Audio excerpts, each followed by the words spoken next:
Allahu Allah, Allahu Allah, Allahu Allah, Allahu Allah, Allah. Ata enenin bala çakasına özgöçö atanın dep aytabыз. Baldarın aldında mildetleri var. Bul mildetтерди biz эке bölөбүз.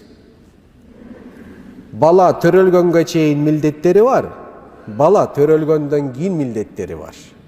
Төрөлгөндөн кийин туугандар те чоңоюп, бала чакалуу болуп, өзүнүн үй бүлөсүн куруп, иши кылып, акыркы демге чейин болгон милдеттер деген сөз. Түшүнүктүүбү?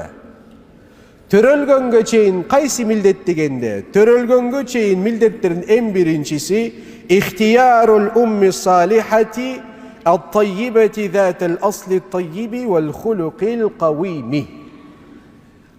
Ата болочок эртең боло турган балдарына салиха, адептүү, тарбиялуу, ата теги таза болгон эне тандоосу бала чаканын астында эң биринчи милдети болуп эсептелет.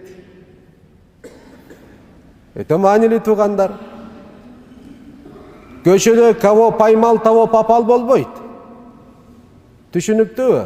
Мөшөктү башына кийгизип эле алып келем болбойт. Бул такыр эле эң алгачкы баягы кыз урдайбыз го. Ия, ошол салт сана бар го, көчөдө бараткан башына мөшөк кийгизип эле машинанын багажыга тыгып эле алып кетесиң, э? Сен көчөдө кетип бараткан бирөөнү кайсы жерден тааныйсың? Демек, ошол жерде эле башынан эле сен эртең төрө турган балаңа эмне кылып атасың? Ия, кыянатты кылып атасың деген сөз. Ооба?